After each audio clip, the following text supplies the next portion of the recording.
أنا موجود بالدولة الوحيدة بالعالم اللي ممنوع تسوي فيها ناطحة سحاب. هذه الدولة فيها أكثر من 3000 كيلومتر من السواحل، وجبال يوصل ارتفاع بعضها لأكثر من 3000 متر، وقرى عمرها مئات وآلاف السنين، وللحين الناس عايشين فيها لليوم. هذه عمان. بهالرحلة قررت أزور عاصمة عمان مسقط لأول مرة، وحبيت أخلي هذه الزيارة تزامنا مع عيد الفطر، لأنها فرصة أني أشوف شلون يحتفلون العمانيين بالعيد وأعيش معاهم الأجواء عن قرب. وتعرفت على تفاصيل اللبس العماني، وجربت التمصيرة العمانية لأول مرة، وحضرت صلاة العيد واحتفالات العيد. والرحلة ما كانت بس مسقط، رحنا فيها لبركة الموز، وطلعنا للجبل الأخضر، وزرنا قرية السوجرة، وبعدها اكتشفنا نزوة وتجولنا في أسواقها وقلعتها التاريخية. وأكيد خذينا جولة في مسقط وزرنا أشهر معالمها، وجربنا مجموعة من الأنشطة والمغامرات الخيالية. وبالنهاية ختمنا الرحلة بزيارة جزر الديمانيات. جهز لك وجبة دسمة أو مشروبك المفضل وخلنا نبدأ الرحلة. من بيوصلنا المسقط؟ تقول لي أحسن بزنس بعمان التمصير، ها؟ في كل 5 دقائق 3 ريال عماني. حلو عليك الحسبة. هذا شنو؟ هذه بس التمصيرة بدون أجار. مصر بعد فيه تكلفة ثانية 3 ريال زيادة. حلو والله، حلو، الله يبارك. ولليوسف مسقطاوية ولا مسقطية؟ ما شاء الله ما شاء الله، عاش. من المطار لهني على طول. ايه تصدقت كنت ما قاعد اصور. سورية وهنا من مسقط. يوسف عاش عاش عاش بيضبطون الحين. حلو الاخضر فردق صدق؟ حلو. وين امسكها هذه شد هذه فوق بعدين التفسير قاعدين كل ما معلش يلفونها بعدين يحطونها. لا هذه التمصورة، هذه التمصورة اسمها السعيدية الخاصة. نعم سيدي. يا الأمور طيبة. الأمور طيبة. جالس أقرأ عليهم. عليك كيفك بس خنقر بس بيش. كل شيء يصير، ها؟ كل شيء يصير، هذا عيد البس فيه اللي تحب. ولكن الزي الرسمي العماني اللي هو الخنقر والمصر والدشداش العمانية والبش. احنا راح نلبس دشداشة كويتية، اسمحوا لنا واكل. ما خلصوا هنا نحن عندنا نفصل. ما يمدي اليوم، ها؟ ايه ما يمدي مشكلة. يعني ليه نطلع. ما شاء الله. شلون هالسلام؟ بس الحين خلاص فخامة والله. اثبت ليه باكر تنام فيها، اي. بس والله ضبطوه قلت كيف. لا لا شيل عليه. رزق. احس ودي نروح عرس باكر. في عرس باول يوم عيد؟ لا هذا عرس اول يوم. هذه طول اسبوع. هذه المسقطية. الحين بيسووا لك بس تعرف الفرق عن الثاني. ها اكيد اكيد إيه. عندك الموضوع. المسقطية بس لا ناقصك تصير خنقر كبيرة. تصير كبيرة. خنقر. زين للحين ما قلت لي. للحين ما قلت لي. اي بلا اسمع. عرف والله خنقر. اقول لك للحين ما قلت لي شنو الفرق يعني شنو علاقة البالونة شنو لازم نوريهم، ما اقدر اشرح. اول شيء خلينا نسوي لك هذه الصورية، السورية بعدين راح يبين. بس ترى يا جماعه راح ينام فيها هذا الحين عشان لا تخترب. مو صحيح مو صحيح.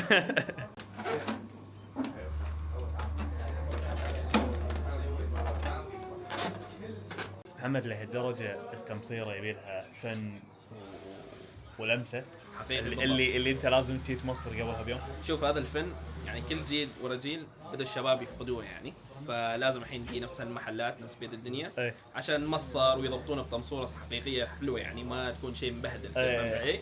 حتى في الأعراس والمناسبات نجي نفس هذه المحلات. بس عادة التمصيرة مو يومية بعمل. لا ما يومية. ايه. اليومية الكمة اللي انت لابسها الحين. في مثل يروحوا دوامات رسمية واشياء كذا يلبسوا، لكن يوميا نلبس نفس عادي. عدل بالاعراس بالاعياد التمصيرة. هي بالضبط تمصير. شغل عدل شغل عدل رزة والله. باخذها الكويت كذي انا خلاص.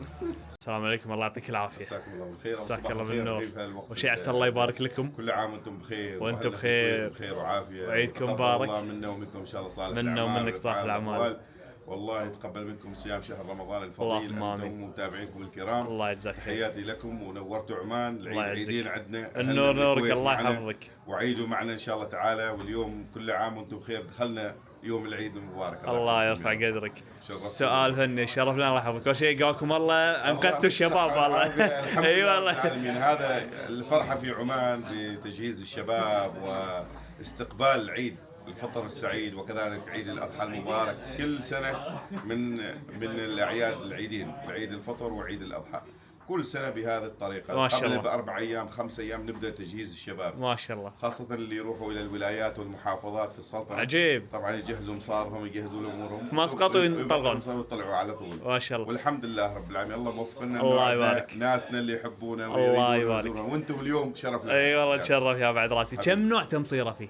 والله في عمان التمصورات متعدده حسب ولايات ومحافظات السلطنه تختلف، وكذلك يوجد تقليعات جميله من المصارة. اصبحت الشباب اليوم يحبوا يلبسوا بكل يعني تشكيله مميزه. عجيب. وعيد. والتمصوره العمانيه هي الرسميه دائما تكون تمصوره للمناسبات، اي لكل المناسبات لدينا سواء كانت للافراح او للاحزان مثل الاعزيات، وكذلك في الدوام الرسمي. ولكن مثال عندنا ولايه صور في جنوب الشرقيه تتميز بتمصوره اسمها التمصوره الصوريه، من التمصورات الجميله. حلو. واهلنا في اهل الشرقيه من الشمال الشرقيه كذلك في يوجد تمصوره اسمها الشرقاويه مثلا. حلو. هذه تمصوره البدو، اهل أي. البدو. وكذلك لدينا تمصوره اسمها الحمدانيه لمحافظه البريمي ومحافظه مسندم والظاهره بشكل عجيب. عام. عندنا في مسقط والداخليه وبعض الولايات في هذه المحافظات قريبه من بعض تتشابه التمصورات او لفه أي. الانصار. كذلك لدينا تمصورات في محافظه ظفار في صلاله. أوه. كذلك لديهم تمصورات لمستهم. جميله وعجيبه لمسة عجيب، أهل عجيب. صلاله. وفي مسقط والباطنه تقريبا متشابهه أي. متقاربه، ولكن في هذا الوقت الحالي في وقت الافراح دائما يتميزوا. يعني مثلا في مسقط يحبوا يلبسوا التمصوره السوريه، اوه. يحبوا يلبسوا التمصوره مثلا الشرقاويه، يحبوا التمصوره الكلاسيكيه. في تمصورات جميله، عندنا تمصورات قديمه للشيابنا مثلا. اي الشياب زمان ما يرتبوا المصر، عادي. يحطوه لفه يمين لفه يسار وتشوفها وعلى البركة. داخل. أي. فاهمني؟ الحين اصبح فيها شويه بعض اللمسات الجميله ترتيب. مقاربه لها، وتسمى التمصوره الكلاسيكيه لقدم هذه التمصوره. عجيب عجيب عجيب. اما التمصوره اللي انت لابسينها مثلا هذه التمصوره المرتبه نحن نسميها الرسميه او المسقطيه او اللي يحبوها الشباب الحين هذه الشبابيه. اكثر وحده اكثر دارجه. وحده دارجه اللي عجيب. هي الرسميه الجميله لانها مرتبه بتنسيق الخطوط، عجيب، تنسيق عجيب. النقش، فرشه المصر، الاذن مرتبه، كل شيء مرتب. هذه التمصوره الشبابيه اللي الحين ممتاز. دارجه يعني في ممتاز. هذا الله يجزاك، يعني ضبطوني. الله يجزاكم والحمد خير. لله رب العالمين. شرف الله لنا يعطيك اليوم الصحة والعافية. يعني لابس المصار بس ناقصتك دشداشه. دشداشه موجوده نتشرف بس راح تكون بها. كويتيه للاسف، والحمد ما لله بدنا وجابكم نفصل. إلى هذا المكان. الله يرفع قدرك. طبعا هذه المؤسسه مؤسسه بيت الدنيا، نسال الله يبارك لكم. من اوائل المؤسسات او الشركات العمانيه للازياء العمانيه متكامله. تجهيز المعاريس، ما شاء الله. المناسبات الخاصه، المناسبات ما شاء الله. العامه، كذلك نوفر المصار والشال اللي هو اللبس الرسمي لدينا في عمان. طبعا المصر والشال، وكذلك المصر والبشت ما شاء الله. والخناجر والسيوف بكل انواعها. عجيب. وكذلك لدينا هنا ورشه خاصه للدشداش العمانيه باشرافنا بنا. ما شاء الله ما شاء الله. نحن يعني نشرف على الدشداش العمانيه من الالف الى الياء. عجيب. كما يقول. عجيب، هذه عجيب. الدشداش العمانيه لها رمزيه لدينا. أي ما شاء اصبحت الله. ليست لشخص لفرد، لا، اصبحت لرمزيه تبارك بلد. الرحمن. لكل واحد شاب عماني تشوفه يرتدي دشداش عمانيه تعرفوا ان هذا عماني. طبعا نحن مختلفين عن دول الخليج. أي. دول الخليج شويه تعرف الغوله تختلف، صح. الكويتيه غولة اللي عند الكويتية تختلف عن القطرية صحيح. شوية، واللبس السعودي شوية مختلف. صحيح. ولكن عمان مختلفة تماما اي على مستوى الوطن العربي. ما شاء الله. دشداشتنا، كمتنا، مصرنا. غير. كذلك يوجد انواع من الدشاديش في عمان. نحن هنا في سلطنة عمان يوجد لدينا دشاديش متنوعة اكثر من نوع. اكثر من عجيب، نوع. عجيب. نعم، مثلا الدشداش العمانية الرسمية اللي انا لابسناها أي هذه ما شاء الله. عامة عمان. اي ما شاء الله. ولكن هناك دشداشه مثلا نفس الشيء كذلك لجنوب الشرقيه في في صور، في محافظه جنوب الشرقيه صور الدشداشه الصوريه. اي. وهذه تاتي لبسها قديم تخاط باليد. عجيب. لبستها تراديشنال، لبسه كلها يعني قديمه جدا اول شيء، وفيها نقوش معينه وديزاينات معينه، وكذلك تخاط بالزري. يوجد نوعين منها، للشواب الكبار واهل العلم يلبسوا الدشداشه المطيوعيه. اي. وللشباب والصغار والمعاريس عندهم، وكذلك الشباب اللي يلبسوه في الافراح يلبسوا الدشداشه المطرزه بالزري. وشويه خطوط القطن والبريسم والاشياء. بس اكثر واحدة اللي هي الرسمية اللي انت لابسها. هذه الرسميه نعم هي. ما شاء الله الله ولكن يبارك. هناك دشاديش تختلف يعني ان شاء الله. حتى في محافظه شمال الشرقيه في دشداشه البدويه، ما شاء الله. دشداشه ابو شق مثلا الشق شوف هالشق أي. يجي لين تحت هنا. عجيب عجيب يسمى ابو عجيب. شق هذه اهل صلالة بعد عندهم دشداشة غير؟ لا ابو اهل صلالة دشداشه العمان بس عندهم لبسات مثل الصبيغه والسباعيه وعندهم لبسات تقليديه جميله. عجيب عجيب أيوة. عجيب. عندك مثلا اهل الظاهره اللي صوب محافظه البريمي وشناص صوب أي. شمال الباطنه، وكذلك صوب مسندم في دشداشه اسمها الدشداشه العربيه البريميه. عجيب. الكركوشه مالها طويله اي. ضعيفه وتجي فيها هنا رسمه خاصه حالهم وتجي هنا جيوب عجيب، خاصه. هذه عجيب. دشاديش للمحافظات ما شاء الله ما شاء ولكن الله. الرسميه اللي معتمده في عمان في جميع الجهات الحكوميه والدوام الرسمي وكذلك للأناقة وكذلك للاحتفال الرسمي وكل شيء دشداش العمان. عجيب عجيب عجيب ما حياك شاء الله الله. معلومات كافية وافية. شرفتونا. الله يعطيك الصحة والعافية هذه بعد نقطة في بحر راسي. عمان وتاريخها الله اي ما شاء هذه الله نقطة تبارك في الرحمن في بحر مستمتعين تاريخ والله. عمان يعني عسى عمان الله تاريخ يبارك. كبير الحمد اكيد لله. اكيد ما شاء وانتم الله. موجودين هنا حاولوا تستكشفوا اكيد بعض باذن الله الأشياء الجميلة باذن الله والتاريخ. مع الشباب. تحياتي الله يعطيك الصحة والعافية. ها شو وضعك؟ لحظه متجمد انا ما اقدر اتحرك. ثبت راسك لا تتحرك لا تلف لا يمين ولا يسار ثبت رقبتك. هذه السوريه وعندك اي المسقطيه. حاليا السلام قاعدين يمصرون التمصيرة الصورية. تمصيرة أهل صور عدل؟ أنا هذه تمصيرة أهل مسقط الكلاسيكية اللي هي اللي لا احترم نفسك راح اخلي اهل مسقط. ترى هذا سلمان الاستاذ صح هم يقول سلمان الاستاذ اللي يقول عن اهل مسقط هم قالوا يقول عن اهل مسقط يذبحون كب كيك. هم قالوا شو يقول؟ ما هذا يا صح. هم قالوا إيه. يقول اهل مسقط يذبحون كب كيك. هذا شيء ماخوذ عنا الحين ان احنا نذبح كيك، لكن بكره بنشوف. بإذن بكره الله. الميدان بيحكم. بإذن شفت الله. تذبح باكر. بتشوف انت بكره وش الاجواء الاشياء اللي نسويها. اخر شيء برتقاله يقص. لا. قاعد يرفع هم السقف. قالوا حبيبي انت قاعد 4 ايام مسقط وين ما تروح راح يلسبونك الامانه والله. اي اعتذار رسمي بسرعه. هذا السر السالفه كلها البالونه. السحر هنا ترى. اي السحر التكتيك هنا. كله هني. هذه البالونه عشان التمصيره ما تخترب ليه باكر تقعد معك اسبوع يومين 3 كفاله اسبوع ها. اي اذا ما هذا ارجع لنا. اي الله يعطيك العافيه. وهذه بكل بساطه علاقه او الرابط ما بين البالونه والعماني.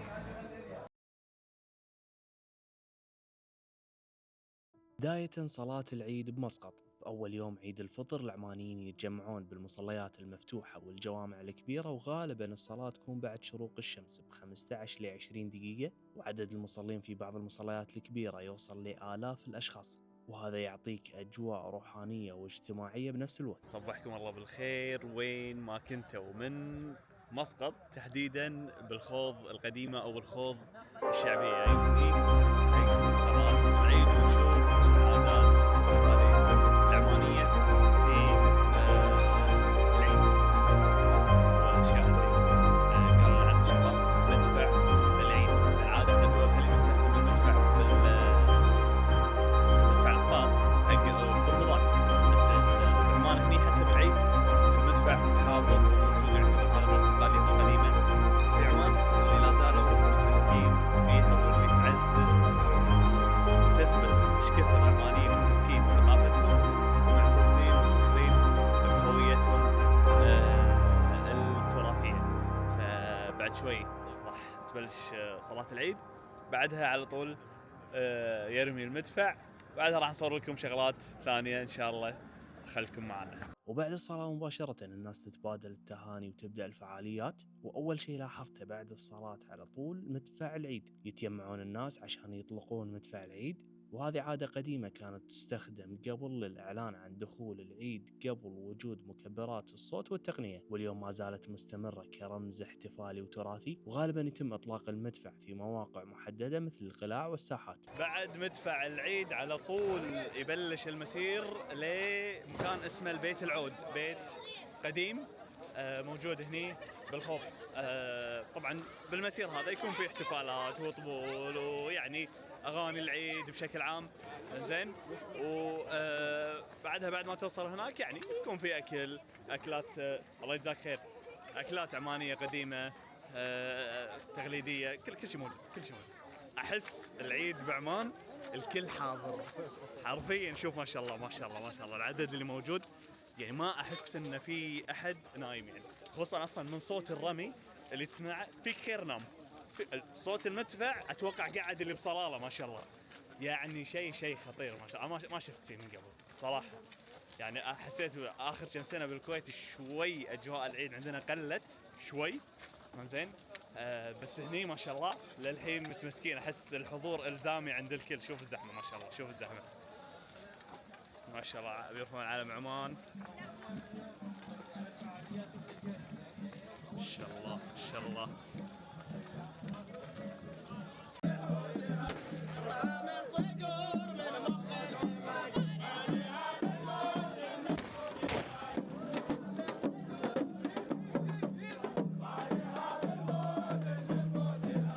ثالث شيء عندنا الفنون الشعبية والاحتفالات اللي تبدأ بعد إطلاق مدفع العيد، وهني تبدأ الفنون العمانية التقليدية مثل الرزحة اللي هو فن حماسي في إنشاد جماعي مع إيقاع الطبول، والعازي اللي هو شعر وإلقاء رسمي يعبر عن الفخر والهوية، وغالبا يشارك فيها عدد كبير من الناس ويكون معاها أناشيد وشيلات تراثية. وفي بعض الفنون التقليدية مثل الرزحة كانت تاريخيا تتضمن حمل السيوف أو البنادق التراثية، لكن حاليا يتم تنظيمها بشكل رسمي وتحت إشراف الجهات المختصة وما تكون استخدامات عشوائية أو خطرة. رابع شيء عندنا الأكل بالعيد، ومن أشهر الأطباق بالعيد الشوى العماني اللي ينطبخ تحت الأرض لمدة 24 ل 48 ساعة، والعرسية والهريس. والعمانيين معروفين بالكرم، فغالبا تكون في زيارات عائلية وتجمعات كبيرة طول اليوم.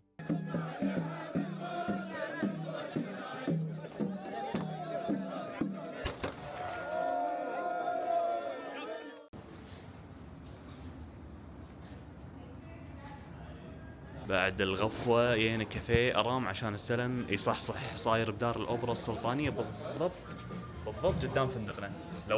لو ماخذين سيارة أحسن. خلينا السيارة معليش خلينا السيارة ولا بالضبط قدام الفندق. لو صافطين يعني بالفندق وماشيين أحسن. قدام على طول فندق الدبليو. يعتبر كافيه هني مشهور، ما ندري عن قهوتهم. السلم راح يقيم القهوة إن شاء الله. غدانا اليوم بمطعم رزنة، إن شاء الله قلت اسمه صح. المطعم هذا يقال انه كان قلعه حولوها مطعم، يقال. زين. المطعم ما شاء الله شرح وتقريبا فل، ما ابي اقلب اوريكم الناس.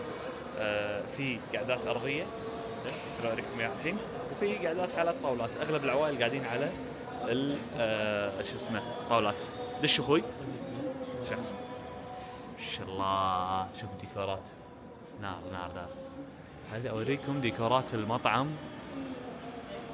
بدون ما والله. شوف ما شاء الله، حرفيا كأنك بقلعة او قصر قديم. عجيب. طبعا من برا اقوى. خل اطلع برا، نسيت اصور لكم اياه. خل اطلع برا الحين اوريكم.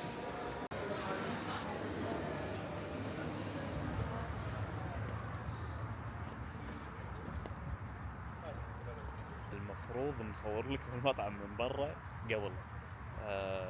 جبار. شوف ما شاء الله، حيل واسع. حاطين ديفندرين برا، هذه واحدة، في ديفندر ثانية هناك. شوف البيت خطير. المدفع بعد موجود، مو واحد 2 مدفعين. خوش مكان ما شاء الله.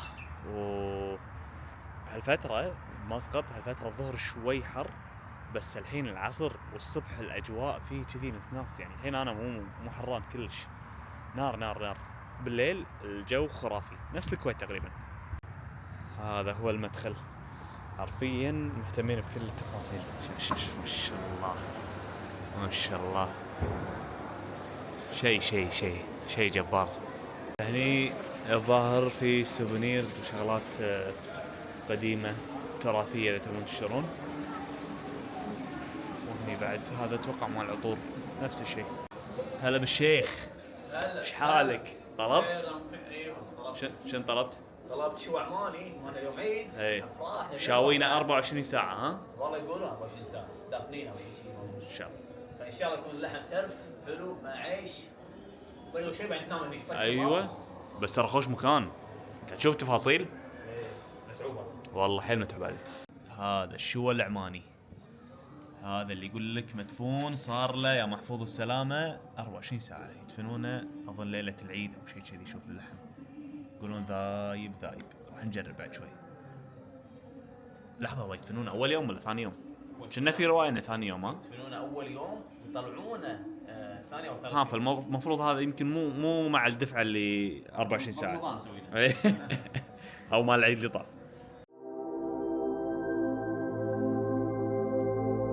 صبحكم الله بالخير. اول مكان عندنا ثاني يوم البحيره السريه هذه اللي قاعد تشوفونها وراي، هذه تبعد تقريبا ساعه عن مسقط. المكان هذا كان عباره عن منجم، واثناء الحفر صار سبحان الله كذي مثل انفجرت مياه جوفيه وعبت المكان هذا كله وصار بحيره. هذا واحد من الاماكن السريه مالت محمد البلوشي درفتر. محمد شلون طحت على المكان هذا؟ تعال قل لي اماكنك السريه شلون طلع؟ اذا عادي تقول لنا تعال شيء عشان الشمس. انا اقول لك شيء، اي معظم الاماكن السريه ترى ما من جيبي انا الخبير هذا. كفو والله. ايوه من الاخير. العاده في صناع محتوى يعني بيني وبينك اكيد عارف انه لا يتفلسفون. لا لا اي انا كفو والله. اهل القريه أي. واهل المدن هذه المناطق يجزوا يرسلوا لك. لي على الانستغرام. ممتاز. محمد في كذا كذا صور. كذا. وتعال صور. نار نار جينا نار. احنا نستكشف، لكن نبذل جهد صراحه عشان أكيد. نوصل نفس الاماكن. اكيد ما في سيرفس، سياره اوف رود، تعب، بالضبط. هايكينج. لكن شوف كيف ايه ما شاء الله ما شاء الله ما شاء الله، عجيب حيل عجيب. صورنا وايد لقطات درون، اوريكم المكان من فوق، استمتعوا وعيشوا. ولكن قبل لا ننتقل حق لقطات الدرون، محمد اللي يبي يوصل المكان هذا شلون ممكن يوصل؟ هل ممكن نحط له احداثيه؟ طبعا اكيد يحتاج سياره 4x4، بس اقصد شلون ممكن يوصل له؟ زين هذا المكان اذا كتبت في جوجل بس عشان اتاكد منكم او اتاكد بحط الاسم هنا. اسمها بحيره رم السريه. حلو. بحيره رم او بحيره رام. حلو. السريه، ويطلع في جوجل على طول. واللي ما عنده 4x4 او سواء جاي من برا عمان او داخل عمان يبي يطلع، عندنا اخونا ناصر السناني ان شاء الله يضبط الرحله كامله بتجهيزات 4x4 بخدمه VIP ما يقصر. كفو والله كفو. الله يعطيك العافيه.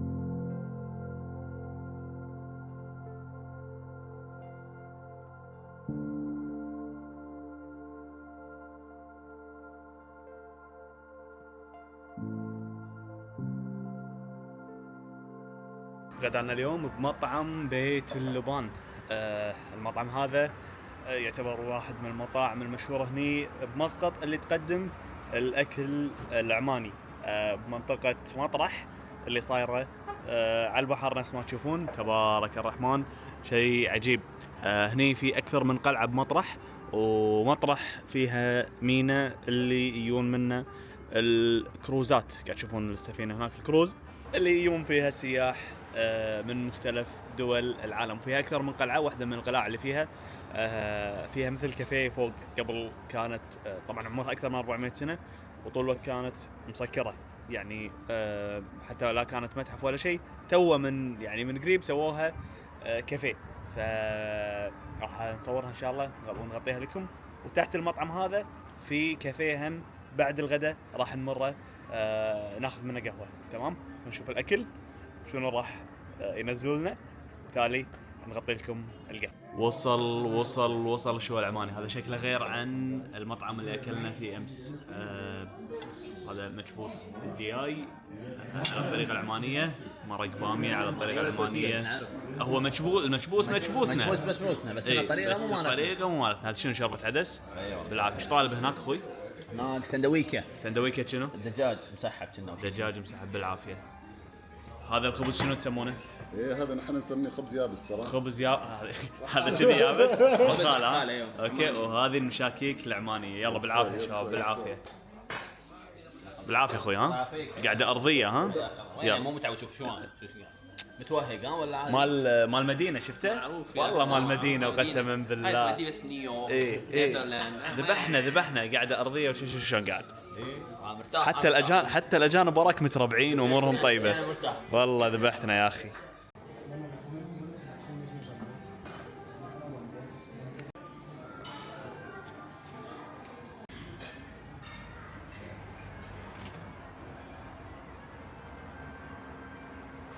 هذا هو الكافيه بس ما قلت لكم صاير تحت. ما شاء الله.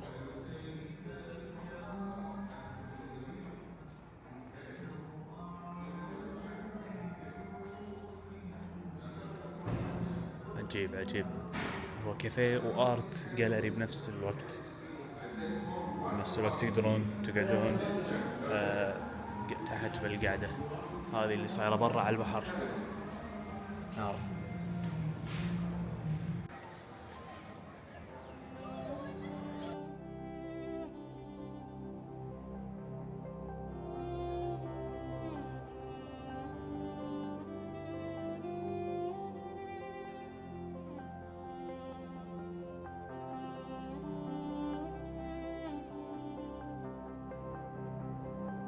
وقع الاختيار بسفرتنا هذه لمسقط على فندق الدبليو. فندق الدبليو اللي ميزه نفس ما قاعد تشوفون قدامي ان الاطلاله صايره نفس ما قاعد تشوفونها جباره، والفندق على البحر، واللي عجبني فيه ان المسبح 24 ساعه مفتوح. نار. بشوي بنطق لكم جوله تحت اذا بدانا ان شاء الله. في خوش قعدات على المسبح وتقدرون تسبحون نفس الشيء بالبحر. حلوين. الغرفه فيها بلكونه. غرفتنا هذه اسمها فابيلوس. في اكثر من فئه او كاتيجوري. احنا اخذنا الغرفه هذه. خلينا نوريكم الغرفه من داخل. اوكي. هذا سلمان وهذه الغرفه هذه الغرفه ما عليه الا وهي محذفين كل شيء، سامحونا. اوكي. باكر تشيك اوت. الحمام صاير مفتوح وتقدرون تسكرونه باب سحاب. في باث توب. الحمام هني. اوكي. مطفي ليتات انا مو شابها. هني شاور. تمام. وهني الحمام تكرمون. اوكي. والباب السحاب هذا تقدرون تسكرون الحمام يعني بحيث انه يصير مفصول. نفس الشيء هني هم نفس الشيء تسكرون الباب بالطريقه هذه. تقييمك حق الفندق سلمان؟ والله حيل عجبني. وانا حيل عجبني صراحه. شارك وهم سالفه المسبح سالفه الاطلاله الحين حلوه وعلى البحر. قريب. طابع حلو صراحه. قريب مكانه كموقع. اي قريب من كل شيء. طبعا مكان اسمه القرم او القرم. اي القرم. لا تقول القرم العمانيين يكنسلون. منطقه والله حلوه وكشخه وفيها مطاعم وايد كافيهات، غير انه في دار اوبرا يمك دايركت. دار اوبرا السلطانيه يمك كل شيء تمشي او حتى تروح بسياره قريب. والاقوى من هذا كله شنو سوينا الفندق؟ الفندق ما ادري شلون طلعوا حساباتنا. شوف نيوز بيبر طابعين لنا دبليو مسقط، حاطين التاريخ. اوكي. جيس هوز دبليو مسقط؟ يوسف الصديقي. شنو كاتبين؟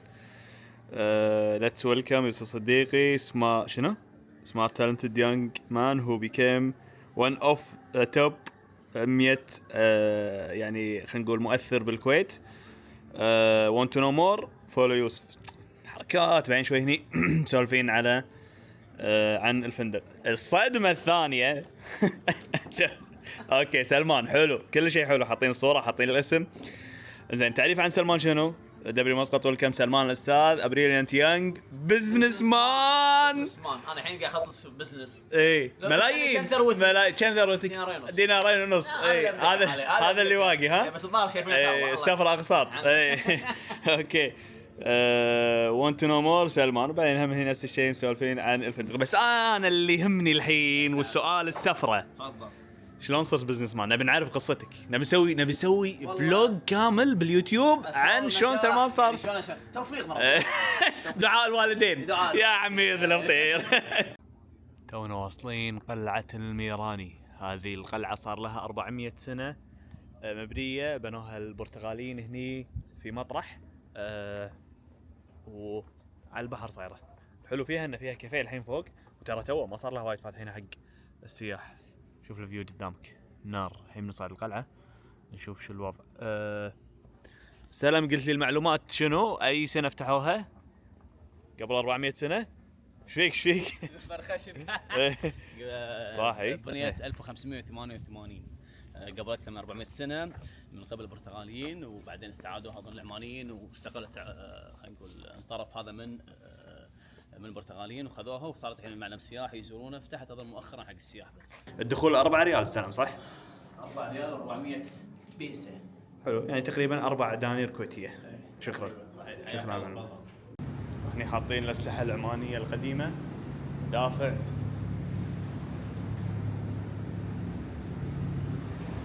هني بعد في أسلحة ومدافع، هناك سيوف، الظاهر هذا الزي مال الجندي العماني القديم. يمكن أهم مكان تصعدوا له هني اللي هو المسرح، يسمونه المسرح، خلينا نقول هو الروف توب مال القلعة. شوف الإطلالة نار، هني يطلع على مدينة مسقط القديمة، نار. هناك قصر العلم الجهة الثانية، اي مسايد ما شاء الله مهتمين فيه هني. وهذا البحر، بحر عمان اللي اطلع عليه القلعة، والله جبارة. طبعا على ارتفاع، ها شايفين؟ تقييمك خوي. والله حلو والله، خوش مكان ومرتب، يسوى في اكثر من قلعه. وشوف مسجد هذا تكفى. بس لحظة، الكافيه مرينا عليه ولا ما ادري؟ ما شاء الله عجيب. كافيه بالقلعه الثانيه. اي احنا ظاهر معلوماتنا مضروبة. لا معلش عادي. شوف هناك في كل مكان قلعه، هني في قلعه، شوف اي هني في قلعه، نفس الصين عظيم شايف نار. اي برج مراقبة هني. وهناك قلعة، هذه قلعة، هني واحدة، هناك برج، هني واحدة، هني في واحدة اصب. شوفها رمضان يا اخي شيء هناك. اي والله كاهي فوق. اي فوق تصير، ما اتوقع مبينه بالكاميرا. كل الزوايا حتى اعتقد لان خصوصا مسقط صايره على قولتهم، يعني من ناحيه على قولتهم شايف البوابه الشرقيه، او يعني الدول اللي تيك من شو اسمه، يعني خل اوروبا العكس، من صوب الهند الدول اللي هناك. تجاره هناك. اي فاول شيء تجاره، ثاني شيء الاطماع بالخير اللي كان هنا. ف يعني اول ما بيدشون الخليج راح يدشون من عمان. مكان حساس يعتبر تجاري، حساس عشان كذي اعتقد انه عسكريا، في رقابه شوي شديده. المشكله مو قارين تاريخ، بس هذا كله تحليلات. انت لما تكون انسان مثقف محلل، المحلل اي المصير خلاص ببطل صفر بصير محلل. وصلنا اشهر قلعه موجوده في مسقط والاشهر بعمان، قلعه مطرح اللي صايره بمدينه مطرح. للاسف ان حيل زحمه، شوفوا العالم كلهم لاين هناك صافين على التيكت، فقررنا ان ما نصف. انزين وفاتتنا صراحه، اتوقع الاطلاله بانوراميه على المدينه وعلى المينا، وراحت ما عليه خيره. اذا مدانا راح نرد لها تالي بالوقت اللي يسمح لنا فيه. لكن اذا كنتم مارين بالايام العاديه مروها، لان اتوقع اطلالتها ما تطوف خصوصا وقت الغروب. سلام حصل تذاكر اونلاين، فقدرنا انه نخطر اللاين كله هذا، سوي تذاكر اونلاين. في صعده لطيفه خفيفه لطيفه جدا. احنا فينا شده الحمد لله. اكيد ها لحظه زين خل يوقف الفيديو يعني تنفس يا اخي. تصعدون سلم هني زين، وهذه هي الاطلاله البانوراميه. بس لو يخرون جماعه، ايوه شوف نار، كليك هني، ايوه شوف الغروب الصح.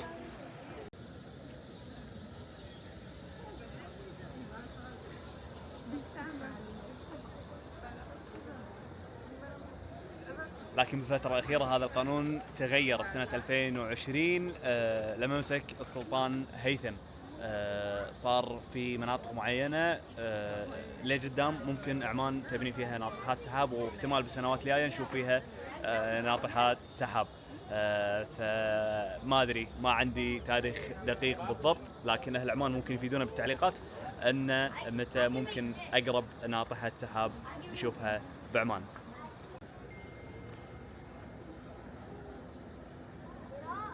هذا أقوى مكان تولى بالقلعة، في إطلالة بانورامية على المينا وعلى مدينة مسقط القديمة، أو مطرح حاليا مطعم البستان اللي أكلنا فيه، لا مو البستان، بيت اللبان اللي أكلنا فيه يصير ذاك الصوب إذا ماني غلطان، سوق مطرح كاهو. فأنت حرفيا تشوف المنطقة بالكامل، منظر جميل ورهيب صراحة. حالاته بس جايين أبشر نلحق على الإضاءة. في مطل ثاني هناك لو تلاحظون متجمعين فيه الناس، بس اطلالته اكثر تصير على المدينه، ممكن ارتفاعه اعلى بس اعتقد ان هذا ممكن كافي انكم تصورون فيه. هذا المطل جهه البحر، لو تلاحظون هني على الممشى اللي صاير هني وما يعطيك اطلاله على جهه المدينه. هني الجزء الثاني من القلعه، لو تلاحظون هني في قعدات ومدافع القديم موجوده، وهذا الكافيه هم موجود هني. القعدات هذه مالت الكافيه، فتقدرون تشربون قهوه تستمتعون بالمنظر على الغروب. من سوق مطرح نمسي عليكم بالخير. نقول هذا المباركيه مال عمان، سوق شعبي تقريبا، في وايد شغلات تنباع هني.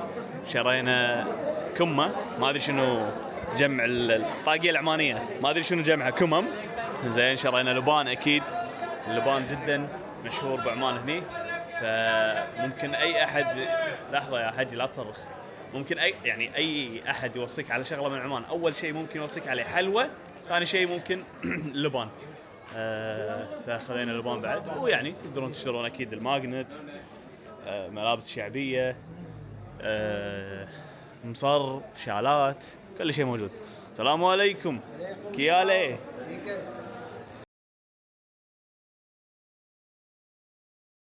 أول مكان عندنا اليوم بركة موز، بوابة الدخول لمسقط. ليش سموها بركة موز؟ لأن أنت الحين من على هالارتفاع طالع المكان سبحان الله صاير كأنه بركة، وهني بدال النخل أو أشجار نخل قاعد تشوفونها كان كله موز، كله أشجار موز. الحين فيش أشجار موز لكن قليل.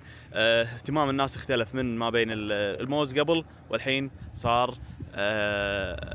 اهتمام اكثر بالنخل. سبحان الله المنطقه هذه، يعني تدرون بالخليج او بالمناطق الحاره حيل صعب الواحد يزرع موز، لكن هنا بالخليج لان المكان هذا صاير دار مداره كله جبال، يعني ما في رياح، فلان في صاير الجبال صايره انها مصدات رياح، فلان اشجار الموز ما تحب الريح تنمو هني بالمكان هذا بكل سهوله واريحيه. لو تلاحظون في وايد ابراج مراقبه، لان هذه المنطقه كانت خلينا نقول لها اطماع على قولتهم عسكريه، 1 2 هناك 3 4 5 6 7 شيء عديتهم على السريع، 8 هناك. فكان في وايد ابراج مراقبه هني، لان مثل ما قلت لكم هي بوابه الدخول للجبل الاخضر. تقريبا تبعد 1.5 ساعة عن مسقط، والمكان هذا يعني نص ساعة عن الجبل الأخضر. وهني راح نشوف الشوا العماني، أو راح نجرب الشوا العماني، وفي هم كافيهات ومطاعم. إذا تبون تاخذون لكم بريك هني وتطلون طلع على هالمنطقة ترى جدا تسوى. بركة الموز تعتبر واحدة من أهم الواحات بولاية نزوة، وسبب تسميتها يرجع لكثرة زراعة الموز قديما، واللي كان يميز المكان مو بس الزراعة، وجود نظام الأفلاج، وهو نظام ري عمره مئات السنين ومسجل من ضمن قائمة اليونسكو للتراث العالمي. هالنظام كانوا يعتمدون عليه السكان قبل لتوزيع المياه بدقة بين المزارع. تخيلنا ليه اليوم يستخدمونه بنفس الفكرة. المنطقة كلها نخيل وممرات مائية، وتعطيك إحساس إنك داخل واحة صجية وسط الجبال. موجودين الحين بكافيه الحصن اللي صاير بحصن بيت الرديدة. حصن بيت الرديدة يعتبر مقر الإمام أو خلينا نقول الحاكم المنطقة. قبل انبنى تقريبا ب 1620، هذا هو نفس ما تشوفون.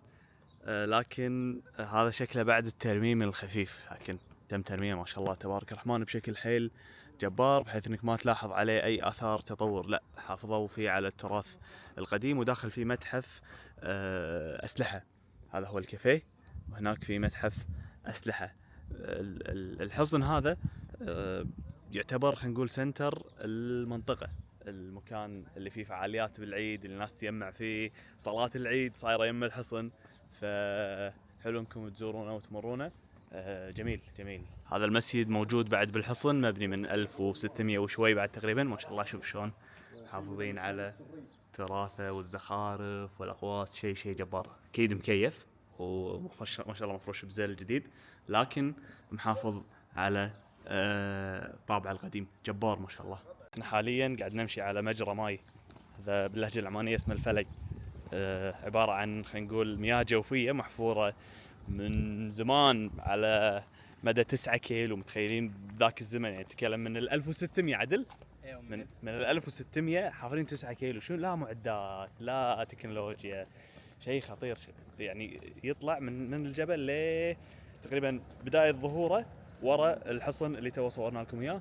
زين، وبعدين هذا تو من قريب غطوه، ولا كان كان مجرى ماي، شكله مجرى ماي عادي، غطوه بالطريقه هذه، تقدرون تمشون فوقه لين نوصل لمسجد يعربه اللي صاير يعربه، صح؟ عشان لا اقول اسم غلط. اليعاربه مسجد اليعاربه. اوكي، بعدين توصل المسجد وتشوف مجرى الماي هني. شوف لازم تسوي مغامره، لازم تقحم مغامره خطيره. خطيره يعني. اي اكيد.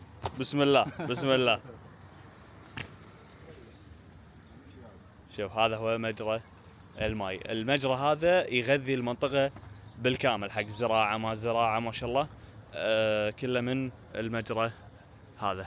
هذا هو مسجد اليعاربه، بناه الامام سلطان بن سيف بن مالك اليعربي عام 1649، واجروا عليه ترميم بسنه 98 بعهد السلطان قابوس الله يرحمه.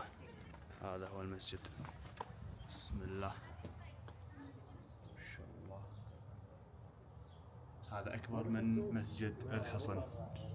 سجل عندك المعلومه هذه، هذا الفلق او القناه مسجله بالتراث العالمي لليونسكو. شيء عجيب، شيء عجيب، لأن وايد قديمة، والقناة كان فيها مساهمين، فقسموا ثلثين حق المؤسسين وثلث حق الإمام والناس وبيت المال. فشلون يقسمون الثلاثة ثلاث؟ تخيل الثلاثة ثلاث قسموا ثلثين كذي، تمام، وثلث كذي، بعدين جمعوا الثلثين مع بعض عشان يروحون حق المساهمين هني، وثلث هني يروح حق الإمام وبيت المال. شيء عجيب. ويقول الأخ توه أن سووا تجارب أكثر من مرة، لو تحذف كرة هناك بداية القناة، تمام، لو تحذف 3 كور، كل كرة راح تروح بمكان معين، يعني التقسيم عادل ومحسوب بالملي بذاك الزمان.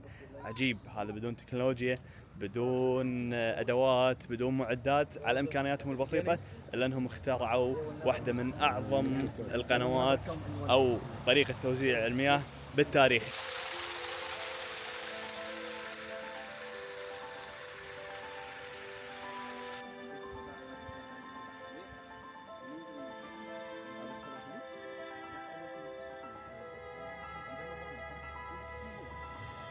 قهوة مختصة السلام. ها؟ بنان كافيه صاير يطلع على بنص شو اسمه، ها؟ بركة موز. خوش اطلاله كنا فيه. سبيشالتي كوفي والله. قاعد اقول لك قهوة مختصة يا اخي، ايش فيك انت؟ متجهين لبيت الصباح او الصباح، مشي دقيقتين المواقف داخل. هو نزل بنفس الوقت يعتبر في كافيه داخل، وراح تشوفون بيوت قديمة اللي صورناها توا من فوق الجبل.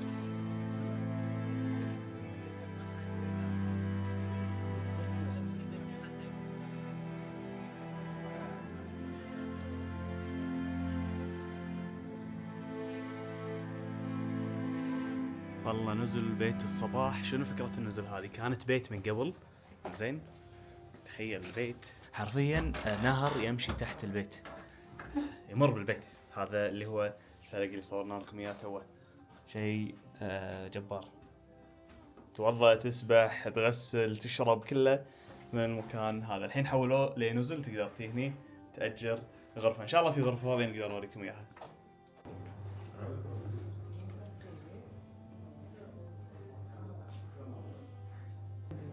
هذا هو كافيه بيت الصباح صاير فوق. شوف القعدة، اتوقع هني العصر او على الغروب. شيء للتاريخ. عجيب عجيب عجيب. تفاصيل هني جبارة حيل. نار، وهم تقدر تقعد فوق. شوف انت حرفيا عايش بالتاريخ هني، عايش بالتاريخ. نار نار نار. وصلنا لأهم فقرة يا نعمان، عشان تعتبر من الأساسيات، الشوى العماني. هني شنو يسوون؟ يدفنون اللحم لمدة 24 ل 48 ساعة على حسب المنطقة. اي تعال، على حسب المنطقة، زين، ويرمون الذبايح داخل الحفرة هذه. فتخيلوا تنطبخ لمدة 24 ل 48 ساعة الحين يطلعون الذبايح. زين سؤال، شلون الواحد ممكن يعرف ذبيحته؟ كل واحد يحط له علامة نفس جنطة السفر، كل واحد يحط علامة على ذبيحته عشان ما يعني ما تضيع منه. عرفت شلون؟ الشوى العماني مو مجرد أكلة، هو عادة متوارثة من أهل عمان من مئات السنين. وطريقة التحضير باختصار أنه يتم تتبيل اللحم ويلفونه بأوراق شجر خاصة وينحط داخل حفرة تحت الأرض، يتركونه لمدة توصل من 24 ل 48 ساعة، والنتيجة النهائية لحم طري جدا ونكهة مدخنة خيالية. تقريبا بعيد الفطر يكون في حروة 30 ذبيحة تندفن، لكن بعيد الأضحى تزيد عدد الأضاحي بسبب يعني ان بعيد الاضحى المسلمين يضحون، فممكن توصل مرات ل 70 اضحيه.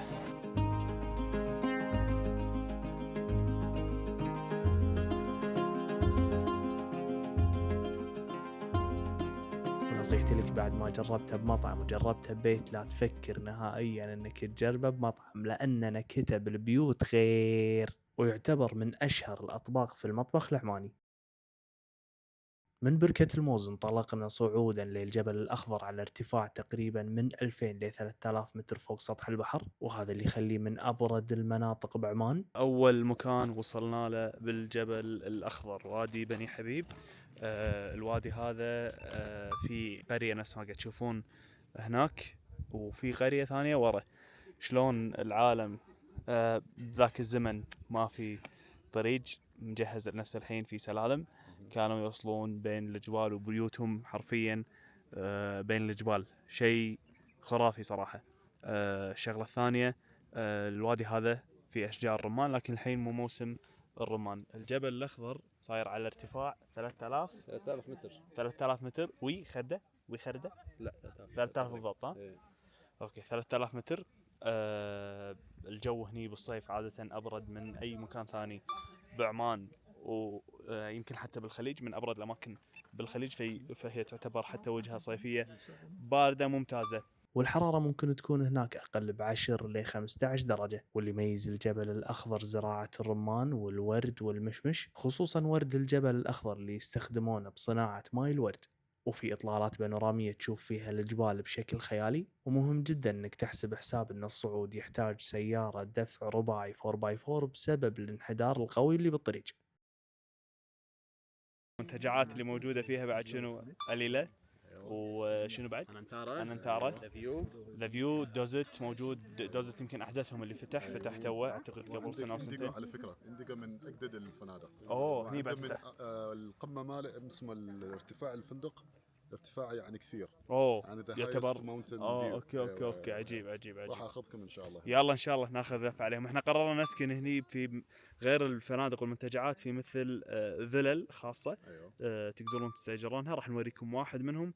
قررنا نسكن في مسبح برايفت عدل، في مسبح برايفت غرف يشيل عدد كبير حق، او ما بيقول حق، بقولها بالعماني، حال العوائل الكبيره. عدل اكيد. اسمه الفيلا هورايزن فيلا. سلم، اول مره تطير DJI Air 3S، شنو انطباعك عنها مع ميزه ال 3X او الكاميرا ال 3X او عدسه ال 3X اللي فيها؟ وايد مفيده صراحه. انا عندي شو اسمه الميني 3 برو، هذا احس ككواليتي وسرعه استجابه، حتى السيرفس والله وايد احسن. تحمل هواء بعد في اماكن، يعني هذه بايسلند كانت راح تبدع وياك. عاد الارسال ولا حتى سوالف الزوم ضايقني صح اللي عندي. عاده الميني ممكن تروح ورا الجبل تفصل. الميني 3 لا هذه ما شاء الله بسبب السيستم الكونكشن الجديد اللي فيها قطع وايد افضل. صكينا عين. ها تونا واصلين قريه العين المشهوره بالورد، شايفين ماي الورد واللي يستخدمونه بالاكل، بالشرب، بالعطور، كله من الورد المحمدي هذا المشهور هني بالجبل الأخضر. طبعا موسمه الحين شهر 3، من بداية شهر 3 لنص 4 تقريبا تقدرون تجون هني تقطفون، لكن القطف الصبح، الحين ما في قطف. اوكي، هذه بعض منتجات ماي الورد. هذا الماي الورد اللي نعرفه، هذا الماي الورد التقليدي. هذه هي الطريقة التقليدية اللي يسوون فيها ماي الورد شلون تكون الطريقه؟ عباره عن حرق الورد، حرق اللي يتم وضع الورد في داخل الإناء الفخاري. حلو. وبعدها في نار في الأسفل، خلال 3 ساعات يتبخر الماء الموجود في داخل الورد. عجيب. يضرب في الإناء البارد الموجود فوق، لأنه في ماء بارد، وبعدها يتقطر في الإناء الداخلي. عجيب. عشان كذي يكون في ريحه دخان ولونه يميل لهذا. زين شلون نوصل لمرحله ان نخليه نفس اللون هذا الشفاف؟ هذا مختلف، طريقه تحضيره مختلفه عن طريقه جهاز التقطير. أوكي. بخار ماء يتم غليه. اوكي. ماء يتم غليه، بخار الماء يشيل رائحه الورد، وبعدها يتم تكتيله. عجيب. سبحان الله. غير جدا. هذه الطريقه التقليديه الاساسيه القديمه، وهذه الطريقه الجديده. هذا عن طريق الاجهزه الحديثه. عجيب. الله يعطيك العافيه. انا موجود هنا بمصنع بيت السرح، هذا اللي صاير بالجبل الاخضر، مصنع الماي الورد العماني. هذا الورد اللي قاطفينه تقريبا 8 كيلو بالسله، والكيلو سعره حول 4 ريال. اوكي، ال4 ريال 8 كيلو تقريبا السله فيها حروه 30 ريال تكلف. طبعا ما راح يبيعونها كذي، اكيد راح يستخدمونها بشغلات وايد، منها العطور، ماي الورد، الحلوى العمانيه وغيرهم من الشغلات. لكن هني المصنع هني بالطريقه التقليديه يستخرج ماي الورد المدخن اللي لونه مو نفس ماي الورد اللي نعرفه. هني المكان اللي يصنعون منه ماي الورد بالطريقه التقليديه، او يستخرجون منه ماي الورد بالطريقه التقليديه. لو تلاحظون الفخاره هذه يحطون فيها الورد. طبعا هذه الفخاره في منها 4 هني، تمام. يحطون الورد، يحطون تحت نار، يولعون النار ويتبخر. زين، يتبخر ويتكثف، مو يتكثف، يعني الماي اللي يتبخر هني البخار يلزق بالإناء هذا من فوق، ويرد يصب بالإناء اللي تحت. طريقة عجيبة، هذه الطريقة التقليدية، ومنها يستخرجون ماي الورد.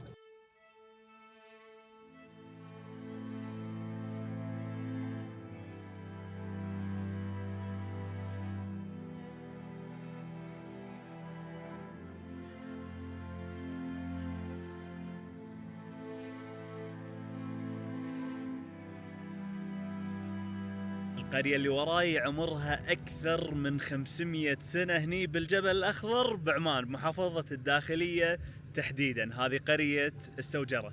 في رواية تقول أن قرية السوجرة عمر بعض بيوتها يتجاوز 400 إلى 500 سنة، والبيوت هناك مبنية من الطين وحجارة الجبل، ومندمجة بشكل كامل مع الطبيعة. القرية توصلون لها عن طريق سيارة أوفرود لازم، تمام، لأن تقريبا راح تمشون 4 أو 5 كيلو كله طريق أوفرود نزولا بين الجبال هذه. المنظر هذا يخليك تفكر وتحاول تستوعب شلون الناس عايشين للحين هني، وفيها نزل تقدرون تقيمون هني، فتجربة جدا جميلة. توصلون لهني بالسيارة، تمشون في سلالم تمشون فيها، يعني خلينا نقول مشي خفيف يعتبر، ما يعتبر طويل، للقرية اللي قاعد تشوفونها هناك. واللي يميز القرية أن فيها ممرات ضيقة بين البيوت، وإطلالات مباشرة على الوادي، وهدوء تام وعزلة بدون أي إزعاج. والأجمل من هذا أن بعض البيوت تحولت لنزل سياحية تعيش فيها تجربة الحياة القديمة لكن بأسلوب مريح. وسموها السوجرة من اسم شجرة السوجر، على الرغم من الشجرة هذه صار لها فترة منقرضة، لكن تخليدا لاسمها للحين القرية تحتفظ بالاسم هذا اللي هي قرية السوجرة. تونا واصلين عاصمة عمان القديمة، وأكثر مكان وصلتني عليه تعليقات إنه لازم تزوره، روح له يوميا رسائل، روح له لازم تروح. أتوقع من هالمقدمة البسيطة عرفتوا أنا وين موجودين إحنا اليوم؟ في نزوة ما يحتاج بعد، عاصمة عمان سابقا ومركز ديني علمي مهم هني عندهم، أكثر مكان اسمع عنه.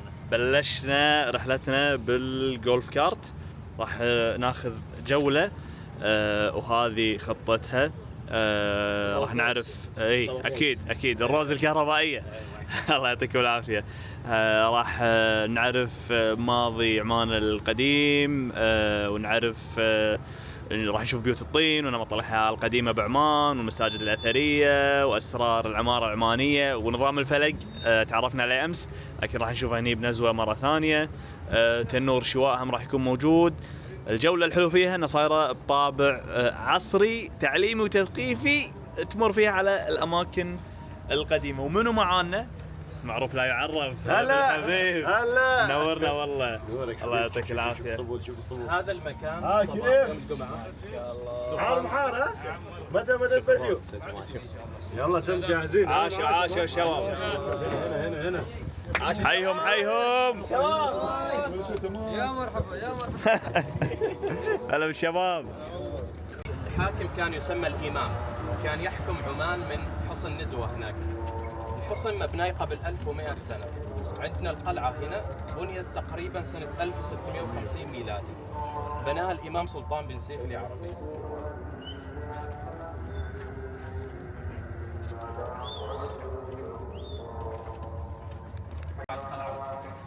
مسورة بسور، فيها أبراج مراقبة وفيها بوابات، حتى حراسة مشددة زمان. هذه اهم حاره هني، حاره العقر. وكانت كذلك مقر لعلماء الدين والفقهاء. العقر. هذا واحد من المساجد هنا يسمى مسجد فرض. هذا المسجد من القرن الخامس الهجري.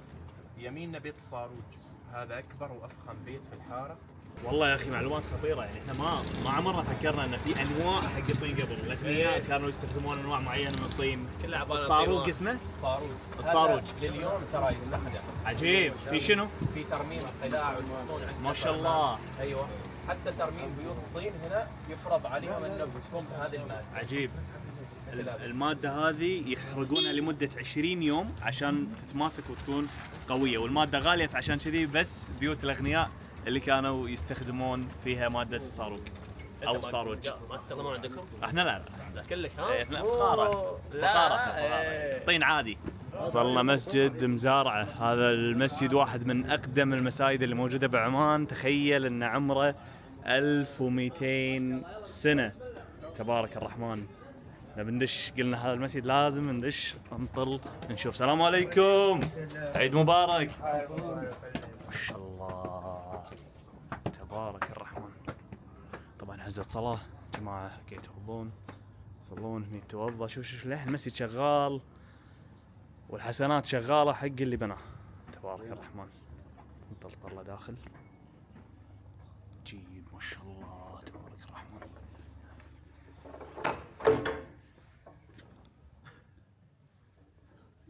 ها ما شاء الله. هذا ثاني أقدم مسجد بني بعمان. تخيلوا يا جماعة أن هذا موجود قبل فتح مكة. بني عام 7 للهجرة وفتح مكة 11 هجرية أو 12 إذا ماني غلطان. 11. تبارك الرحمن. طير خلينا داخل. طق فرة أوريكم. جدا قديم.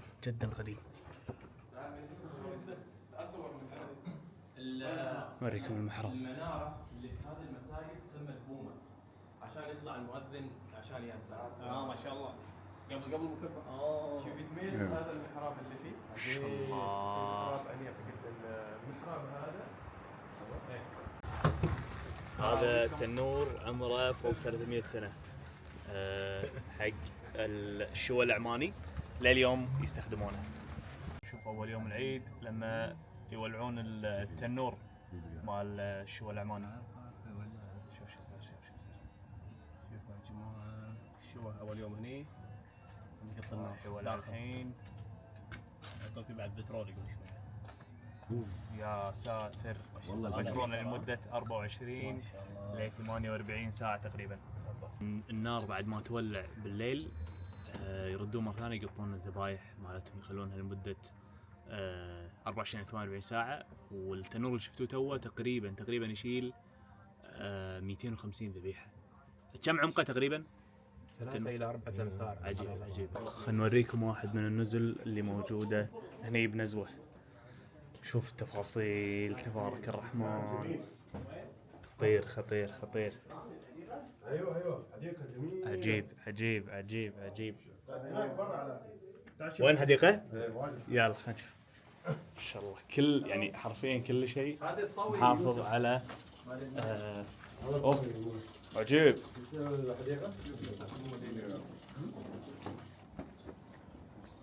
ما شاء الله تبارك الرحمن. وش قاعده هني؟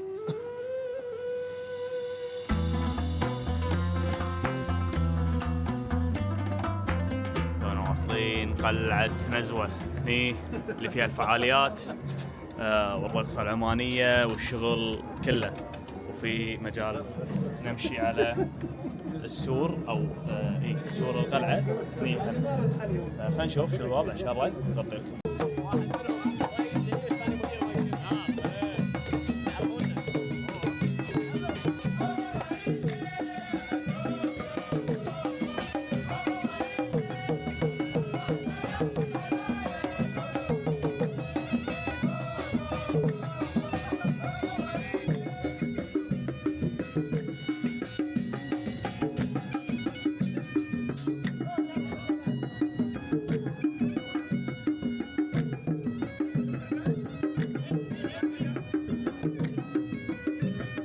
هذا اللي شفتوه فن الديمة مال أهل صور، أهل الشرقية، أهل بحر.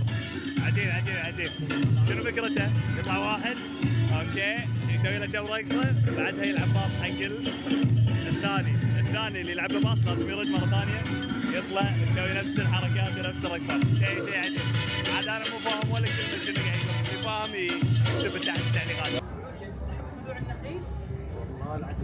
هذه ما شاء الله لو تلاحظون خريطة كاملة تشرح شنو النظام الدفاعي اللي موجود هني بالقلعة وبالحصن. قلعة نزوة هي مو بس عبارة عن قلعة، هي قلعة وحصن بنفس الوقت، تشرح نظام دفاعي جبار وهندسي، بحيث ان العدو راح يمر على 7 مراحل عشان يوصل لسكن الامام او الحاكم.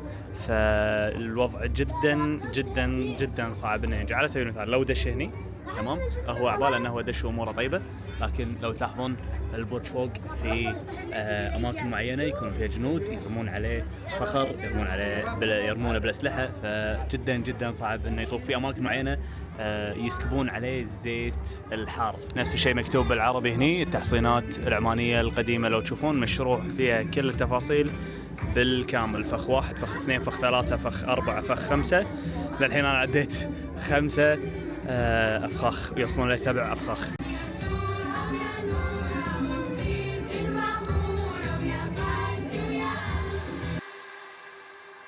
تونا واصلين البرزة. خلينا نقول عبارة عن المكان اللي قاعد فيه إمام عمان اللي هو حاكم. لما نقول إمام بالعهد القديم يعني الحاكم، هذه خلينا نقول الديوانية عندنا بالكويتي، أو المجلس اللي قاعد فيه الحاكم. ما شاء الله بالضبط كان قاعد بمكان سلمان. كل زاوية عبارة عن تحفة فنية تبارك الرحمن. والحلو انه شنو؟ انه حاطين كل غرفة حاطين عبارة عن شنو؟ سكن الإمام، غرفة إعداد القهوة، المجلس، بندخل هذه الغرفة. يلا هذه الغرفة يسمونها سكن الإمام المعصرة. ليش سميوها المعصرة؟ لأنها تقابل معاصر السكر في السابق. إمام عمان كان عايش هنا هو. يا اخي كمية معلومات وتاريخ شيء عجيب والله، شيء عجيب كذا حضارة. اقسم بالله اعتز بالتاريخ الخليجي وافتخر فيكم يا هذا. ايوه عاصمة عمان كانت. ايوه نزوة؟ اي كانت حاكم من هنا. ما شاء الله. نحكم من الغرب. هذه غرفة الامام او الحاكم، لو تشوفون حافظ على نفس شو اسمه؟ سلط بن مالك. الله يجزاك خير. الله يجزاك خير. زين. الحلو فيها والميزة ان فيها ممرات سرية، يقدر الإمام يطلع يتفقد فيها أحوال الرعية سرا، أو إذا كان بيقابل أحد سرا، هم عن طريق يطلع من القلعة أو من الحصن عن طريق الممرات هذه، أو إذا صار حصار على القلعة يزودون القلعة بالمؤن والرجال والسلاح من الفتحات هذه أو الممرات هذه. والنقطة الأخيرة، إذا صار لا قدر الله أي محاولة لقتل الإمام أو يعني هجوم على القلعة، يقدر الإمام على قولتهم ينجو بحياته من الفتحات أو الممرات هذه.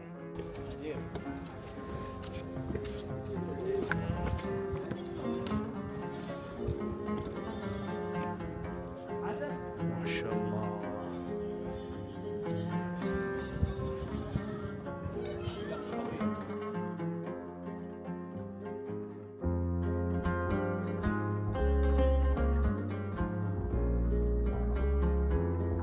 هذه الخلطة من الخالة رقية هناك قاعد، الله يعطيها الصحة والعافية، هي والخالة سليمة ضبطونا. يقول لك راحوا لندن ما شاء الله وسووا المخشود العماني بالطريقه التقليديه اللي هو عباره عن خبز الرخال مع بطاطس عمان وجبن، وفي خلطات ثانيه في بالدبس وفي مع البيض. بس هذا اللي احنا عندنا الحين مع بطاطا عماني وجبن. جربت السلم؟ لا الحين ادري قوي ما يحتاج بدون ما اقول شيء.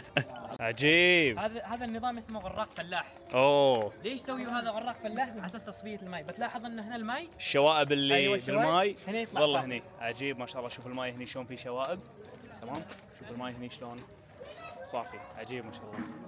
فلق يمر تقريبا بكل زوايا من زوايا نزوة. القسم هذا الشباب يسوون الحلوى العمانية، لكن خلاص خلصوا وشطبوا واحنا تأخرنا يعني بنهاية اليوم. الله يعطيكم العافية شباب. هذه الحلوى العمانية بدون فضلك الله يجزاك خير.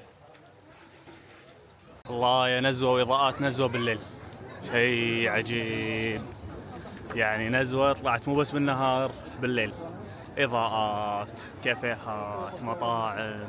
اقول لك تطلع انا عبالي نزوه بس بالنهار. لا يا اخي بالليل شيء ثاني. اي والله والزحمه اساسا بالليل عدل. اكيد شيء اكثر السياح ترى يجي هنا والسكان نفس الشيء. عجيب عجيب ما شاء الله.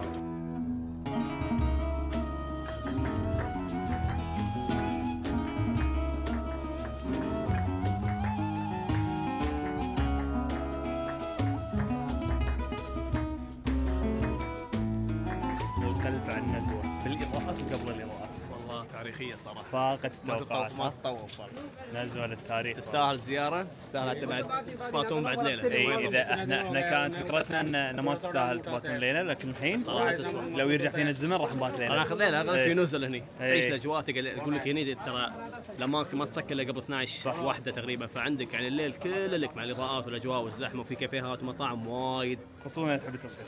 اي اكيد والله زوايا صجية تلبس اللبس العماني وعيش يعني تمصير. عيش عيش.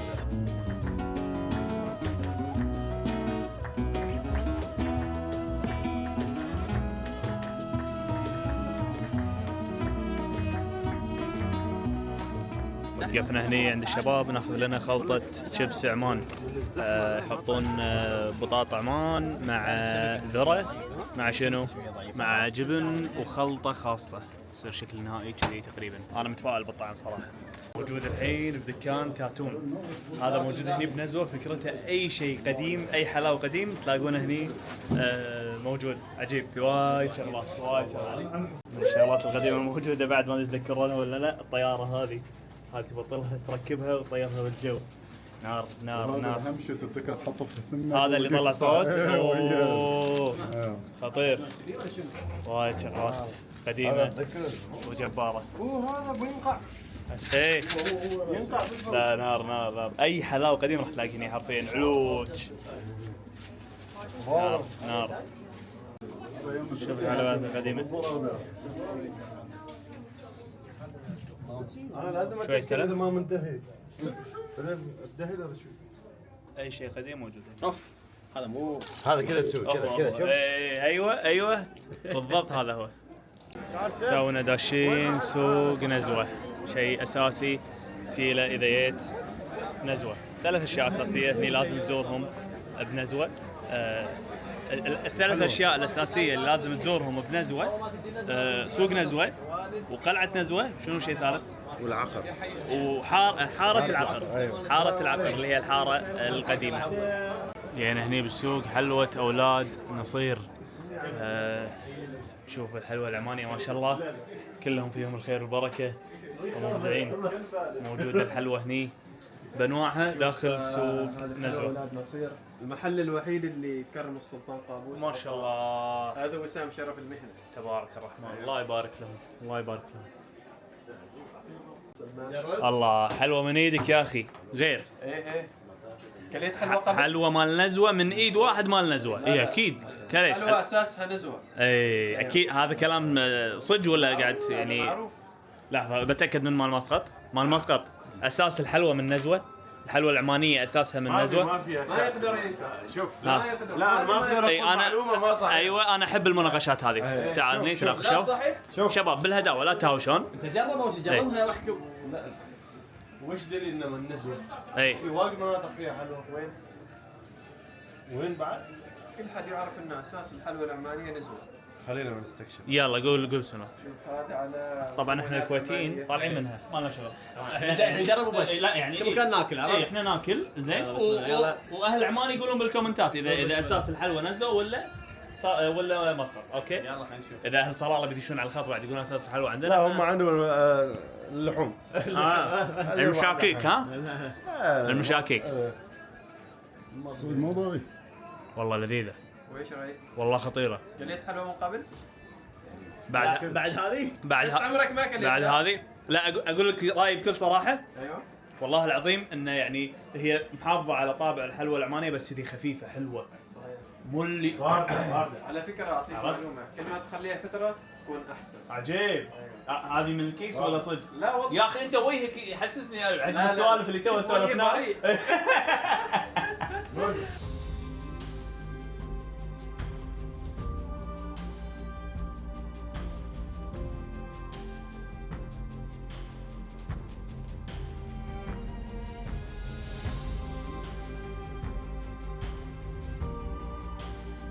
متجهين لواحد من احلى الاماكن اللي ممكن تزورهم بعمان. انطلاقتنا باذن الله مع كروز بوت عمان ل جزيرة الديمانيات من ميناء سيب. ليش ميناء سيب؟ ليش مو ميناء المور؟ طبعا اللي يطلعون للديمانيات من مينائين. احنا بميناء سيب والميناء الثاني ميناء موج. ميناء سيب تقريبا الوقت ياخذ من 30 ل 35 دقيقة، اما ميناء موج يوصل الوقت لساعة، فوايد اقرب لك انك تطلع للجزيرة من ميناء سيب. تونا واصلين الديمانيات، بس انا اعتذر ان ما راح اصور لكم هني بالكاميرا. كل اللقطات اللي ابيكم تشوفونها حق الجزيرة راح تكون يا بالدرون او بال دي جي اي اوزمو اكشن 5 اللي راح نصور فيها تحت الماي، لان الكاميرا هذه يعني مع نشوف لون البحر وراي تبارك الرحمن جبار، بس احس الكاميرا هذه راح تظلم المناظر الخياليه اللي شفتها بالدرون. والله شيء مو طبيعي، شيء عجيب. انا اول مره اشوف شيء كذي عندنا بالخليج.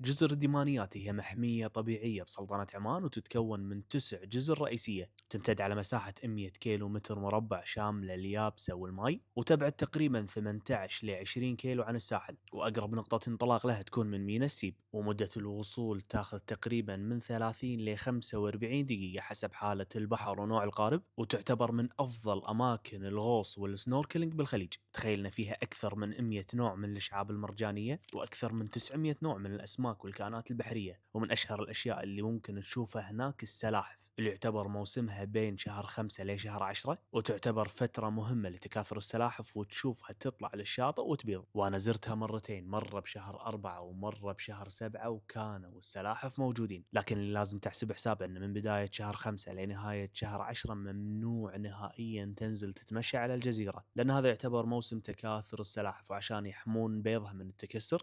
فإذا زرتها بهالفترة راح تقدر تسبح وتغوص، لكن ما تقدر تنزل على الجزيرة وتتمشى. ويعتبر أفضل موسم إنك تزورها من شهر 11 لشهر 4، لأن الجو يكون معتدل والرؤية تحت الماي تكون حيل واضحة. تقدر تتواصل مع سفريات ويانا ترافلز واتساب وتطلب منهم حجز الرحلة، وتكلفتها تعتمد على حسب عدد الأشخاص بالقارب. عشان كذي ما راح أقدر أعطيك سعر الحين وبعدين تقول يوسف ما كان سعره دقيق. فتواصل وياهم واتساب وراح يعطونك السعر بالضبط. وضروري تحافظ على نظافة المكان هناك، وما تحذف أي مخلفات سواء بالبحر أو حتى على الجزيرة، واحرص أنك ما تلمس الشعاب المرجانية لأنه ممنوع، والتزم بتعليمات الجهات المختصة. وإذا كنت رايح مسقط ضروري جدا أنك تروح الديمانيات، لأن تجربة ما تتطوف. معانا الطيار سلمان الأستاذ. اي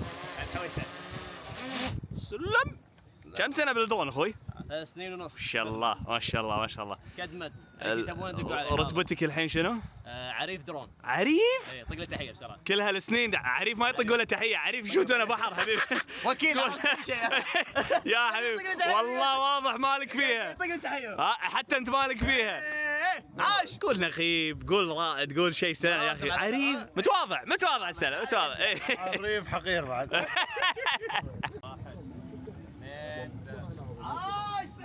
شاء الله ما شاء الله. بارد. يلا جايينك جايينك. في بروده بس حلو. ايش دعوه زهانف هالطول يا اخوي.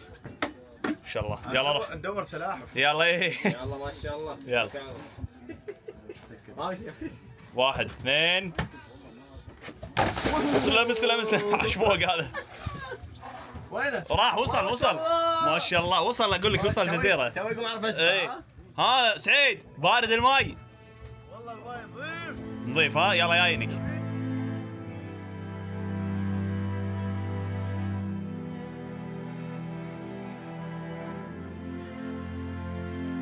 قررنا نسكن بفندق السانت ريجس كآخر فندق نسكن فيه بمسقط. اوكي خلوا اوريكم الاطلاله. طبعا الغرفه لويه، واليوم طالعين من الفندق. هذه اطلالتها المسبح الاول على البحر، في مسبح ثاني ويعتبر احدث فندق بمسقط فتح. زين خلينا نوريكم الغرفه سريع من داخل، ومعلش من الرطوبه شوي ضبطت الكاميرا والغرفه شوي لويه. اوكي بس لكن الغرفه بين مستعيل. الغرفه حيل مرتبه جباره. سلام لو بنقارن دبليو بسانت ريجس، شنو اهم الاختلافات وايش رايك؟ ايش رايك يعني؟ كفندق يعني كخدمات ومطاعم كذي، لا والله صراحه سانت ريجس افضل مراحل. واقرب حق المطار. واقرب المطار. شغل مرتب صراحه. المطاعم اللي تحت عالميه، لو تقول اسم اي واحد فيهم الكل يعرف. صح.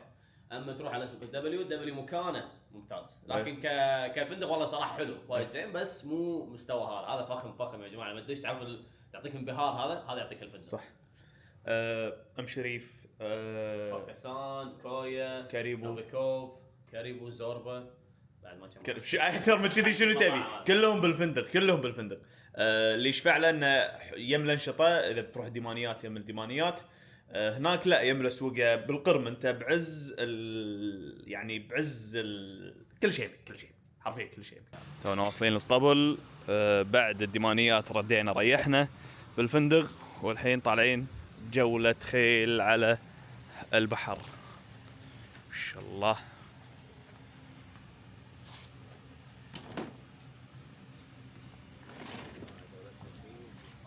هذا الثاني ما شاء الله.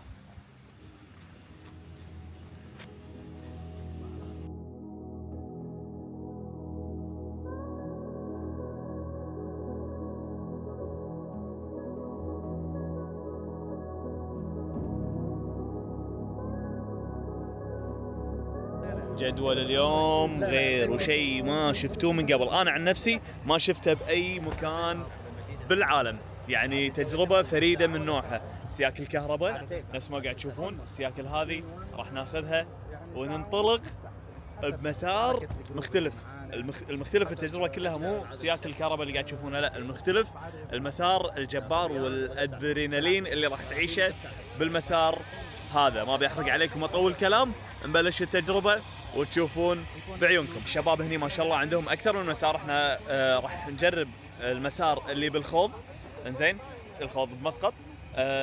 لكن عندهم اكثر من مسار، عندهم بالشرقيه، عندهم باكثر من مكان، وعندهم حتى ان شاء الله راح يكون موسم خريف صلاله موجودين بعد. بالامور هذه نمبر 1 السيفتي. اذا ما لبست السيفتي حتى ركبه سلمي على نفسك، حتى لو انت محترف عشان لا تطشر. ارجوك البس سيفتي واستمتع، وان شاء الله يعني بدون طيحات. عدل ان شاء الله. تو خرعني يقول لي يعني الناس اللي اول مره تركب 20 الى 30 طيحه، لكن هذول شنو اللي ما عمرهم ساقوا لا قاري ولا سيكل ولا شيء. لكن اللي ما بخير ما بيكمل للطيحه الثانيه. امورهم طيبه. اي يقول طيحات بسيطه والامور طيبه. ووزن السيكل تقريبا كم؟ اقل من 60 كيلو. اقل من 60 كيلو تخيل، والسرعه قليله، فانت يعني طيحه غالبا راح تكون ما تاثر وما فيها حراره، فانت لما يطيح عليك سيكل بعيد الشر ان شاء الله انه ما يطيح ما راح تحس بشيء حار عليك، عرفت شلون؟ فالامور طيبه. وينه؟ جاهز؟ معنويات عاليه ولا؟ في اخوي سمحت. الامور طيبه يبا، الامور طيبه. قال راح تطيح. احلى. بجرب اطقه الحين اشوف شو الوضع، عرفت؟ ايه لكمه سعيد، لكمه شوي لكمه عشان يتعود على الطيحات، عرفت؟ عشان تكون جاهز بس.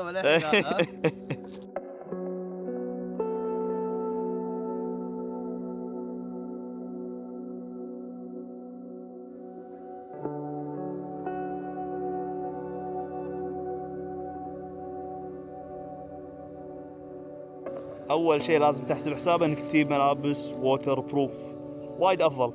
الجوتي كله ماي والبنطلون تقريبا للنص كله ماي. وعبد المجيد يقول للحين ما بلشنا، مستوعبين؟ للحين ما بلشنا، الماي وصل لين نصنا تقريبا وللحين ما بلشنا.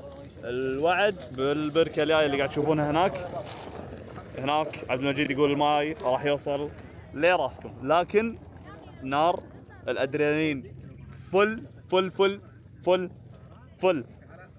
انا كلش ما توقعت انه راح تعجب سلمان وحده مستمتع. قلت له ها تبي نفل؟ كان يقول لا اكثر ادرينالين قاعد يقول له حصلنا مستقبل احنا بالضبط. جبل الاخضر ديمانيات لا مسقط ونزوه ويتهاوشون. اقوى تجربه هني صدق وقسم بالله قلت تكنيك والله العظيم شيء صدقي وشيء ما جربته من قبل. حتى لو سكت سيكل من قبل مستحيل انك سكت سيكل بالماي، شيء جبار. ولا تنقد انه كهرباء، بس طقه سبورت مود قسم بالله راح تشوف شيء ثاني، شيء جبار. جربه هني وشوف تسبح هني وتقول لي تعرف ما في هذا. المصيبه انه يقول الحين ما بلشنا، يقول البحيره الجايه هي الصدق. انا سبحت يا قاعد اطلع هني سمش طلعت مني انا.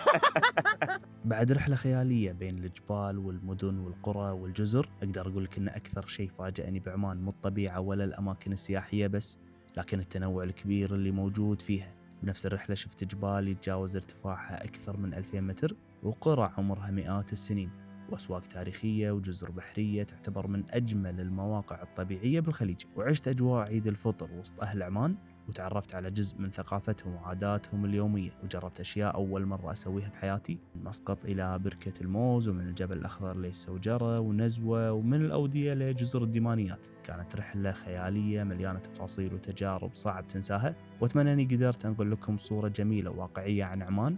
وإذا سبق وزرتوها أو ناويين تزورونها اكتبوا لي أكثر مكان شد انتباهكم بالتعليقات، ولا تنسون اللايك والاشتراك، ونشوفكم على خير بالرحلات الجاية.